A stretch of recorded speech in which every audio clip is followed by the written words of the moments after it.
අයිබෝන් සාදරයෙන් පිළිගන්න ඇස්සෙනවා YouTube channel එකට. අද අපි කතා කරන්න හිතුවා YZF R1 new generation bike එකක් ගැන.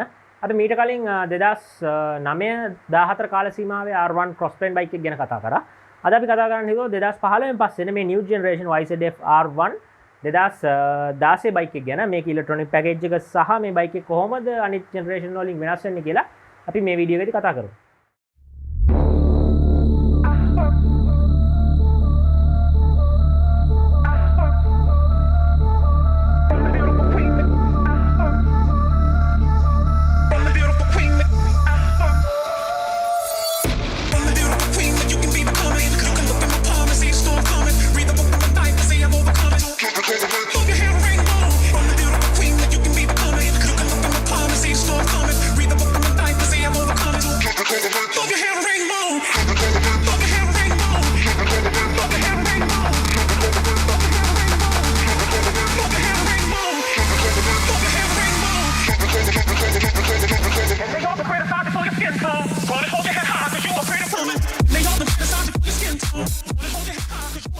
ඉතින් බයික් එකේ හිස්ටරි එක පැත්තට આવොත් අපිට ලොකුවට හිස්ටරි එක ගැන කතා කරන්න නැහැ. මොකද 2010 අපි R1 එකක් රිවිව් කරා මීට ටික කාලයකට කලින්.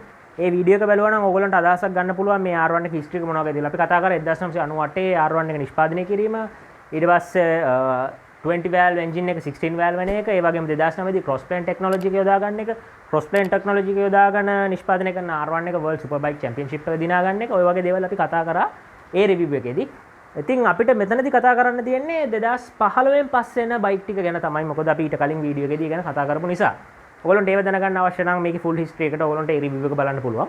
අපි 2015 පස්සේ එන මේ new generation R1 පැත්තට ආවොත් මුලින්ම මේ ඩිසයින් එක ඉන්ස්පයර් වෙන්නේ ඒගොල්ලෝගේ MotoGP බයික් එක. ඒ කියන්නේ Yamaha භාවිතා කරන MotoGP බයික් එක වෙන YZR M1 කියන බයික් එක. ඒ බයික් එකේ ආభాෂය අරන් තමයි මේ R1 බයික් එක 2015 පස්සේ නිෂ්පාදනය වෙන්නේ.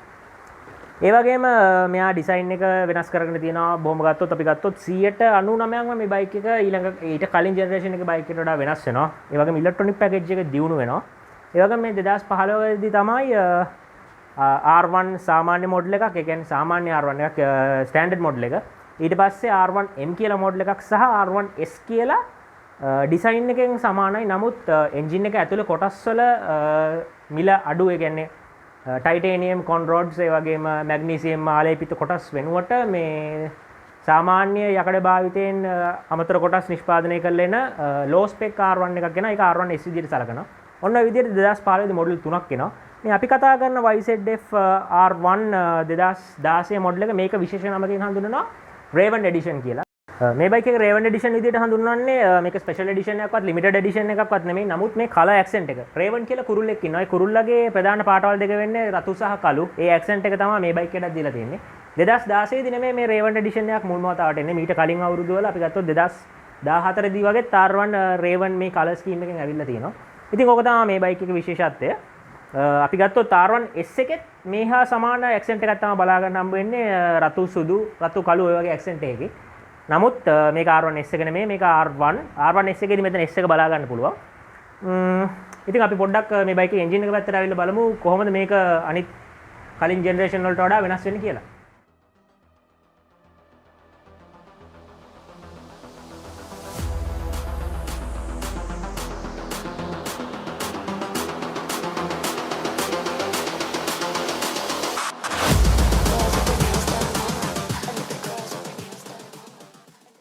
බයික් එකේ එන්ජින් එක පැත්තට આવොත් මෙයා 998cc එන්ජින් එකක් තියෙන්නේ. අපි කැපැසිටි එක පැත්තෙන් ගත්තොත් ලොකු වෙනසක් වෙලා නැහැ. ඒ වුණාට ටෙක්නොලොජි එක පැත්තෙන් අප්ග්‍රේඩ් වෙලා තියෙනවා. මොකද කලින් තිබ්බේ රයිඩින් මෝඩ්ස් 3යි.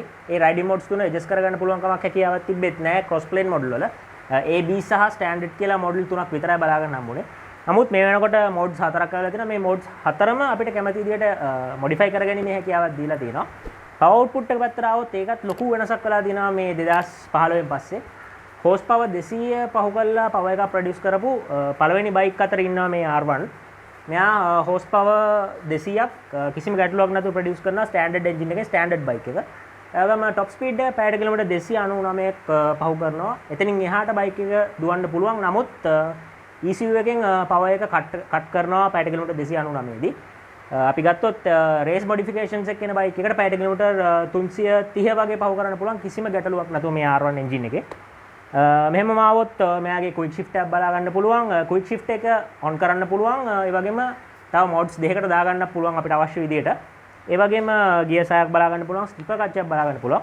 ඒ වගේම මේකේ කූල් කරගන්න රේඩියේටර් එකක් යොදා ගන්න තියෙනවා, ලික්විඩ් කූලින් සිස්ටම් එකක්. ඔය ටික තමයි එන්ජින් එක පැත්තට සරලවවත් ඔයගොල්ලන්ට කතා කරන්න තියෙන්නේ. ඒ වගේම මේක Yamaha chip control technology එක මේ බයික් එකට යොදා ගන්න තියෙනවා. මේ technology එකත් එක්ක fuel injection technology එක යොදා ගන්නවා. මේ fuel injection technology එක ඔක්කොමත් එක්ක අපිට සාමාන්‍යයෙන් fuel consumption එක petrol ලීටර් එකකට කිලෝමීටර් 10ත් 15ත් අතර වගේ තමයි උපරිම බලා ගන්න හම්බ වෙන්නේ. බයික් එකේ ඩිසයින් එක පැත්තට આવත් මම මුලදීම කිව්වා මේ බයික් එකේ ආభాෂය අරගෙන තියෙන්නේ YZR M1 කියන මේගොල්ලෝ MotoGP බයික් එක. කියන්නේ Yamaha නිෂ්පාදනය කරන ප්‍රොටෝටයිප් බයික් එකක් තමයි. මේ බයික් එක නිෂ්පාදනය කරන කාලේ වැලන්තිනෝ රෝසි සහ හොහෙ ලොරෙන්සෝ තමයි මේ බයික් එකේ මේ concept ප්‍රොටෝටයිප් බයික් එක රයිඩ් කරේ MotoGP වලට. ඉතින් Yamaha ඒ තාක්ෂණය සහ ඒ ඩිසයින් එක මේ බයික් එකට යොදා ගන්නවා. අපි ආවොත් මෙයා ගොඩක් කලින් ජෙනරේෂන් එකට වඩා බරින් අඩුයි. ඒ වගේම එයා ඩයනමික්ස් පැත්තෙන් ආවොත් 10%ක් 12ක් විතර කලින් මොඩල් එකට වඩා ඉස්සරහින් ඉන්නවා මෙයා. නමුත් ගොඩක් අය තාමත් අර ක්‍රොස් ප්ලේන් ඩිසයින් එකට කැමැත්තක් දක්වනවා කියලා ගොඩක් කමියුනිටිස් වල සහ ගොඩක් කට්ටිය අතර බලා ගන්න පුළුවන්. නමුත් මේ බයික් එක ගත්තොත් නිකන් ඒලියන් කෙනෙක් වගේ අමුතු අනිත් ස්පෝර්ට් බයික් ඔක්කොගෙම කැපිලා පෙනෙන ඩිසයින් එකක් අපිට 2015 පස්සේ මේ R1 එකේ බලා ගන්න පුළුවන්. සීට් හයිට් එක පැත්තට આવොත් අඟල් 32.2ක් වගේ තමයි ස්ටෑන්ඩඩ්. නමුත් මේක ඇඩ්ජස්ට් කරගන්න පුළුවන් ස්ටෑන්ඩඩ් එන ෂොක් එකෙන් ලෙවල් 4කට. මේක අපි ස්ටෑන්ඩඩ් දීලා තියෙන්නේ 32.2යි.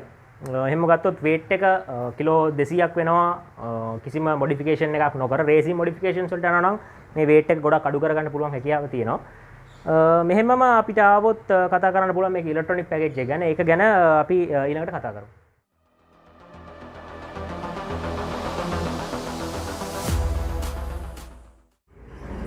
බයික් එකේ මීටර් එකේ පැත්තට આવොත් අපිට මේකත් එක්ක තමයි අපිට ඉලෙක්ට්‍රොනික්ස් ගැන කතා කරන්න තියෙන්නේ. මේකේ අපිට බලා ගන්න පුළුවන් මෝඩ්ස් 4ක්. මේ මෝඩ්ස් 4ෙන් පළවෙනි එක අපිට බොහෝ දුරට ගන්න පුළුවන් වෙන්නේ පවර් එක පැත්තට ફોකස් කරලා රේසින් ට්‍රැක් එකට, ඒ වගේම ස්පීඩ් යන්න ඒවත් පැත්තට තමයි බර. ඒ වගේම ඊළඟට අපිට B මෝඩ් එක සහ C සහ D කියලා මෝඩ්ස් 4ක් බලා ගන්න පුළුවන්.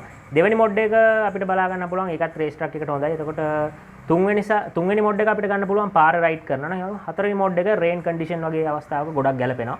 ඒත් එක්කම මේ රයිඩින් මෝඩ්ස් ඔක්කොම කන්ට්‍රෝල් කරගන්න මේකේ IMU යුනිට් එක එහෙමත් නැත්නම් ඉනිෂියල් මෙෂර්මන්ට් යුනිට් කියලා ටෙක්නොලොජි එකක් පාවිච්චි කරනවා. මේ යුනිට් එක හරහා බයික් එක 3D තුන් පැත්තටම ඒ කියන්නේ ඉස්සරහා පස්ස උඩ පල්ලෑ හැම ඇන්ගල් එකකටම තප්පරෙන් 125 ගුණයකදී කැල්කියුලේට් කරනවා රියල් ටයිම්. ඒකත් එක්ක අපිට හැකියාව ලැබිලා තියෙනවා කිසිම ගැටලුවක් නැතුව මේ මෝඩ්ස් වලින් උපරිම ප්‍රයෝජනය අරගන්න. දැන් අපිට මෙතන මෝඩ්ස් වල බලා ගන්න පුළුවන් මේ විදිහට මාරු කරගන්න හැකියාව තියෙනවා.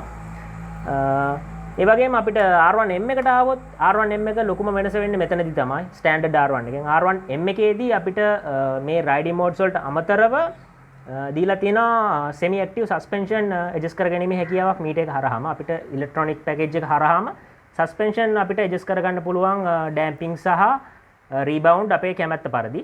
ඒ වගේම R1M එකේදී අපිට බලා ගන්න පුළුවන් Yamaha communication control කියලා ටෙක්නොලොජි එකක්. මේ ටෙක්නොලොජි එක හරහා real time rider bike එක ride කරනකොට rider එක garage එකට rider ගේ අපි ගත්තොත් garage එකේ ඉන්න mechanics ලට real time bike එක ගැන details අරගන්න පුළුවන්. ඒ වගේම මේ ටෙක්නොලොජි එක හරහා අපිට හැකියාව ලැබිලා තියෙනවා bike එකේ lap time, ඒ වගේම top speed, braking points, average speed, එතකොට bike එක ride කරන lines, track එකේ යනවා නම් මොන lines වලද bike එක යන්නේ, ඒ වගේම cornering angle හැමදේම real time feedback එකක් අරගන්න පුළුවන් මේක race track එකට දාපුවම. ඒ වගේම මේ මීටර් එක race track එකට දාපුවම speed එක හැමදේම මේ layout එක වෙනස් වෙනවා. RPM එකේ ඉඳලා වෙනස් වෙනවා. වෙනස් වෙලා මේක race track එක focus වෙන විදිහට RPM එක වෙනස් වෙලා ඒ වගේම lap times වලට තමයි මේකේ priority එක දෙන්නේ top speed එක පෙන්වනවට වඩා. ඔන්න ওই විදිහට මේකේ සම්පූර්ණයෙන්ම පෙන්වනවා bike එකේ. R1M එක සහ ස්ටෑන්ඩඩ් R1 එක වෙනස් වෙන්නේ ඉලෙක්ට්‍රොනික පැකේජ් එකෙන් ওই විදිහට. ඒ වගේම R1M එකේ අපිට බලා ගන්න පුළුවන් මිල අධික කාබන් ෆයිබර්, ඒ වගේම ටයිටේනියම්, මැග්නීසියම් කොටස් වැඩි වශයෙන් යොදාගෙන තියෙනවා weight එක අඩු කරගන්න සහ බයික් එකේ අර ප්‍රීමියම් ගතිය වැඩි කරගන්න. ස්ටෑන්ඩඩ් R1 එකට සාපේක්ෂව ඒක තමයි තියෙන ලොකුම වෙනස. අපි ඊළඟට මේක කතා කරමු ටයර් සහ සස්පෙන්ෂන්, බ්‍රේක් ඒ දේවල් ගැන.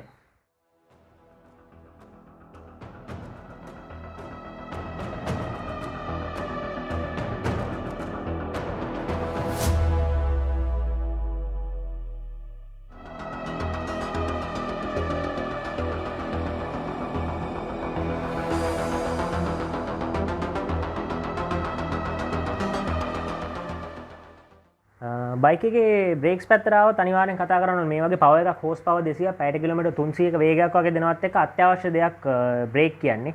ඉස්සර කාලේ මෙච්චර සේෆ්ටි එක ගැන බයික් එකේ හිතුවේ නැහැ. මොකද පවර් එක මෙච්චර තිබුණේ නැහැ. මේ මෑත කාලේ කියන්නේ 2010 කාල සීමාවෙන් පස්සේ තමයි බයික් වලට පුළුවන්කම හම්බුනේ ප්‍රොඩක්ෂන් බයික් වලට හෝස් පවර් 200 පැයට කිලෝමීටර් 300 පහු කරන්න. මොකද මීට කාලෙන් හයබුසා වගේ බයික් පැයට කිලෝමීටර් 300 පැන්නුවට බයික් එක බරයි විශාලයි. ඒ නිසා හොඳ ස්ටෙබිලිටි එකක් තිබ්බා. නමුත් මේ බයික් හෝස් පවර් එක වැඩි වෙනවත් එක්ක බරෙනුත් අඩු වෙලා තියෙනවා පවර් ටු වේට් රේෂියෝ එක රැක ගන්න. අන්න ඒකත් එක්ක බයික් එකේ සේෆ්ටි පැත්තට ගොඩක් වැදගත්. මේක අපිට බ්‍රේක් පැත්තට ආවොත් බලා ගන්න පුළුවන් 330 මිලිමීටර් ඩිස්ක් දෙකක් එක්ක 4 piston calipers. ඒත් එක්ක මේකේ ABS බලා ගන්න පුළුවන්. ABS වලට සමගාමීව අපිට බලා ගන්න පුළුවන් traction control. ඒකත් එක්ක පිටිපස්සේ රෝදයේ ස්පින් වෙන එක කන්ට්‍රෝල් කරගන්න පුළුවන් අවශ්‍ය පරිදි. ඒ වගේම ස්ලයිඩ් කන්ට්‍රෝල් බලා ගන්න පුළුවන්. ඒ ඔක්කොම අපිට දීලා තියෙන බයික් එකේ ස්ථාවරව රයිඩ් කරගන්න ඕන අවශ්‍යතාවය ලබා දෙන්න. දැන් මේ ස්ලයිඩ් කන්ට්‍රෝල්, ට්‍රැක්ෂන් කන්ට්‍රෝල් අනම්මනම් ඔය කන්ට්‍රෝල්ස් ගැන වෙනමම පෝස්ට් එකක් අපේ Facebook එකේ දාලා තියෙනවා. මම ලින්ක් එක ඩිස්ක්‍රිප්ෂන් එකේ දාන්නම්.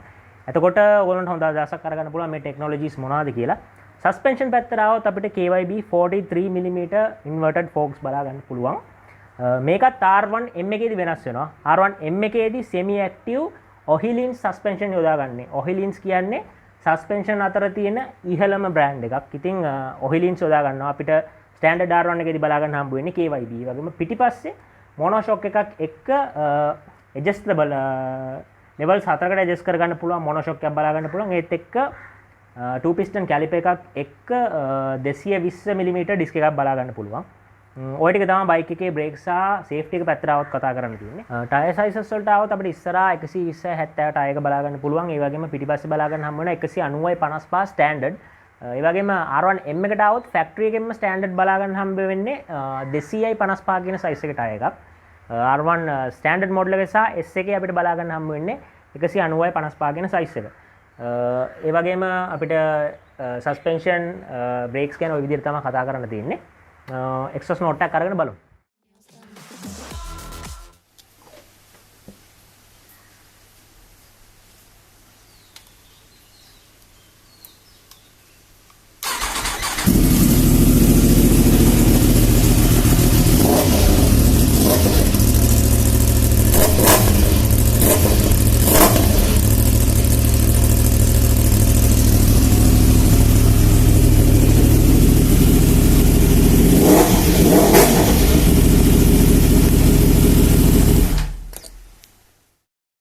ඉතින් අපි මේ වීඩියෝ එකේදී කතා කරා ස්ටෑන්ඩඩ් R1M එක, ඒ වගේම R1S එක අතර මේ බයික් එකේ වෙනස්කම, ඒ වගේම මීට කලින් 2009-14 Crossplane 4i R1 එකකින් කොහොමද මේ බයික් එක වෙනස් වෙන්නේ, ওই දේවල් කතා කරා. මේ බයික් එක Crossplane R1 එකකින් වෙනස් වෙන්නේ ඩිසයින් එකෙන්, chassis එකෙන් සහ ඉලෙක්ට්‍රොනික පැකේජ් එකෙන් විතරයි. නමුත් එන්ජින් එකේ core technology එක අපි කියන්නේ Crossplane technology එක, Yamaha MotoGP බයික් එකෙන් අරගත්ත Crossplane technology එක ඒ ආකාරයට මේ බයික් එකට යොදාගෙන තියෙනවා. ඒකයි මේ එක්සෝස් නෝට් එක උනත් අනිත් inline 4 cylinder CBR 1000RR, S1000RR, ඒ වගේම ZX10R වගේ බයික් වලට වඩා වෙනස්. Crossplane technology කියන්නේ මොකක්ද කියලා වෙනමම අපි අපේ බ්ලොග් පෝස්ට් එකකින් මේ R1 ගැන කරපු රිවිව් බ්ලොග් පෝස්ට් එකේ, ඒ වගේම අපි කලින් කරපු R1 2010 බයික් රිවිව් එකේදී සවිස්තරාත්මකව කතා කරා. ඔයගොල්ලන්ට මේ වීඩියෝස් සහ පෝස්ට් කියවල ඒ ගැන අදහසක් අරගන්න පුළුවන්. ඒ වගේම මේ වීඩියෝ එකේදී කතා කරපු slide control, launch control, wheelie control, ABS හැම ටෙක්නොලොජි එකක්ම මොන විදිහටද ක්‍රියාත්මක වෙන්නේ කියලා වෙනම Facebook පෝස්ට් එකකින් කතා කරා. ඒ පෝස්ට් එකත් ඔයගොල්ලන්ට අරන් බලන්න පුළුවන්. ඒ විතරක් නෙමෙයි R1 හිස්ටරි එක ගැන වෙනම පෝස්ට් එකක් තියෙනවා. ඒක අරගෙන 1998 ඉඳලා මේ වෙනකන් බයික් එක කොහොමද වෙනස් වෙන්නේ කියලා ඔයගොල්ලන්ට අදහසක් අරගන්නත් පුළුවන්. ඔය ටික තමයි බයික් එක ගැන සරලව කතා කරන්නේ. වැඩි වශයෙන් අපි මේ බයික් එකේදී අවධානය දුන්නේ ඉලෙක්ට්‍රොනික පැකේජ් එකට. මොකද 2015 පස්සේ R1 එකේ appearance එක සහ ඉලෙක්ට්‍රොනික පැකේජ් එක අතරින් තමයි මූලිකම වෙනස ඇති වුණේ, ලොකුම වෙනස. අර පවර් එක වැඩි වෙනවත් එක්ක පවර් එක කන්ට්‍රෝල් කරගෙන, security එක පැත්තෙන් වැඩි කරගෙන, ඒ වගේම stability එක, safety එක හැමදේම වැඩි කරගෙන රයිඩර්ට බයික් එක හොඳ රයිඩ් quality එකක් දීලා රයිඩ් කරන්න අවශ්‍ය නිසා තමයි මේ විදිහට මෙච්චර සාමාන්‍යයෙන් full option fully loaded වාහනයක ටෙක්නොලොජි එකක් මේ බයික් එකට දීලා තියෙන IMU unit එකක්. ඔහොමම ඉතින් අපි මේකේ එක්සෝස් නෝට් එක ගද්දි තව දෙයක් කියන්න ඕනේ. මේකේ කැටලිටික් කන්වර්ටර් එක ඉවත් කරලා තියෙන්නේ. කැට් කන්වර්ටර් එක ඉවත් කරනවත් එක්ක බයික් එකේ සද්ද පොඩ්ඩක් වැඩි වෙලා තියෙනවා. ස්ටෑන්ඩඩ් එක්සෝස් සිස්ටම් එක යොදාගෙන තිබුණත් මේකේ සද්ද පොඩ්ඩක් වෙනස්. ඔය ටික තමයි මූලිකව බයික් එකේ ටෙක්නොලොජි එක පැත්තට, සේෆ්ටි පැත්තට සහ මේ බයික් එකේ ගලායම ගැන අද වෙනකම් කතා කරන්න තියෙන්නේ. 2020 21 මොඩල් එක මීට වඩා පොඩ්ඩක් වෙනස් වෙලා තියෙනවා. ඩිසයින් එකෙන් මූණේ වෙනස් වෙලා තියෙනවා. ඉලෙක්ට්‍රොනික පැකේජ් එක පොඩ්ඩක් වෙනස් වෙලා තියෙනවා. කලර් ස්කීම් වෙනස් වෙලා තියෙනවා. ඒ හැරුණාම ලොකු වෙනසක් බලා ගන්න හම්බෙන්නේ නැහැ. ඒ වගේම මේක 2016 R1 එකක් නිසා අපිට එන්ජින් එක සිල්වර් බලා ගන්න පුළුවන්. 2017 ඉඳලා අද වෙනකන් එන R1 වල එන්ජින් එක අපිට බ්ලැක් තමයි බලා ගන්න හම්බෙන්නේ. ඒකත් තව එක දෙයක් ඔයගොල්ලන්ට අපියරන්ස් එකෙන් ටක් ගාලා R1 එකක් අඳුර ගන්න පුළුවන් වෙන. ඉතින් ওই ටික තමයි අපිට සරලව කතා කරන්න තියෙන්නේ. බයික් එකේ මුදල පැත්තට આવත් ගොඩක් අය අවධානය යොමු කරන දෙයක් මේක කීයක් වටීද කියලා අහන එක. ඉතින් මේක මේ වෙනකොට මේ වීඩියෝ කරන 2021 අවුරුද්දේ මැදක් වෙනකොට වටිනාකම ලක්ෂ 25ත් 30ත් අතර, ඒ කියන්නේ මිලියන 2.5ත් 3ත් අතර වගේ තමයි ඇවරේජ් යන්නේ. නිෂ්පාදන වර්ෂය අනුව එහා මෙහා වෙනවා. බයික් එකේ කන්ඩිෂන් අනුව එහා මෙහා වෙනවා. ඉතින් මේ ටික තමයි බයික් එක ගැන ඔයගොල්ලන්ට බොහොම සරලව කතා කරන්න තියෙන්නේ. රිවිව් එකට බයික් එක දීපු කෝසලටත් තෑන්ක් කරනවා. අපේ XR250 රිවිව් එකට බයික් එක දුන්නෙත් එයා තමයි. ඉතින් එයාටත් තෑන්ක් කරන ගමන් next video ගෙනකම් thank you very much. Ride safe, stay safe.